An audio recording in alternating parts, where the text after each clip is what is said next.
तहलका न्यूज के इस बुलेटिन में आप सभी दर्शकों का बहुत बहुत स्वागत है। तो चलिए शुरुआत करते हैं इस बुलेटिन की। तो बोर्ड परीक्षाओं में कम परिणाम देने वाले शिक्षकों की तय होगी जवाबदेही, मंत्री ने लिया फैसला। अब आपको एक खबर विस्तार से बताते हैं कि स्कूल शिक्षा बोर्ड की वार्षिक परीक्षाओं में कम परिणाम देने वाले शिक्षकों की जवाबदेही तय होगी। 10वीं और 12वीं कक्षा की परीक्षाएं शुरू होने से पहले शिक्षा मंत्री रोहित ठाकुर ने यह फैसला लिया है। परिणाम बेहतर लाने के लिए उच्च शिक्षा निदेशालय को भी निर्देश जारी कर दिए गए हैं। प्रदेश में बीते कुछ साल से बोर्ड परीक्षाओं का परिणाम लगातार कम हो रहा है। कोरोना संकट के दौरान परीक्षाएं नहीं होने पर विद्यार्थियों को अगली कक्षाओं में प्रमोट किया गया।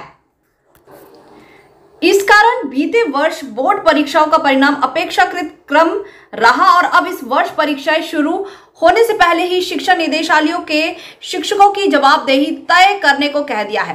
विभागीय अधिकारियों ने बताया कि कम परीक्षा परिणाम देने वाले शिक्षकों से सख्ती से निपटा जाएगा।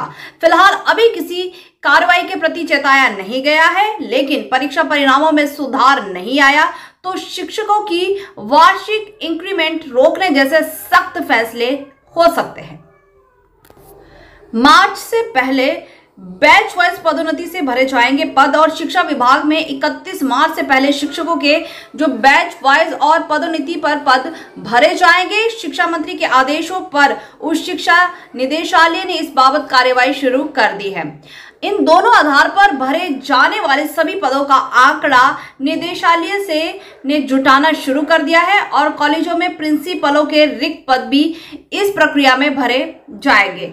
साथ ही आपको बताते हैं कि प्रदेश के जो कॉलेजों को प्रति वर्ष उपकरणों की खरीद और आधारभूत ढांचे को मजबूत करने के लिए केंद्र सरकार से रूसा ग्रांट मिलती है।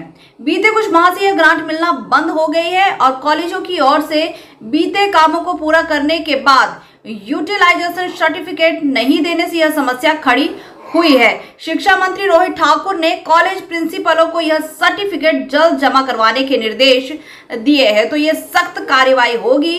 जो ये बोर्ड परीक्षा है, अगर उसमें बच्चों के जो अंक है वो कम आते हैं तो जो उनके शिक्षक है उन पर कार्यवाही की जाएगी। उनके इंक्रीमेंट से कम कर सकते हैं या फिर जो उनकी प्रोसेस होगी वो हमें जल्दी पता चलेगी, क्योंकि ये जो रोहित ठाकुर जी है जो कि हमारे शिक्षा मंत्री है इसको, तो वो ये जरूर ये कुछ करेंगे कि अच्छे से बच्चों की जो पढ़ाई है वो अच्छे से हो पाए और बच्चों का जो परिणाम है वो सही रह पाए। आप सभी दर्शक हिमाचल तहलका न्यूज के इस बुलेटिन में बने रहे, उसके लिए आपका बहुत बहुत धन्यवाद।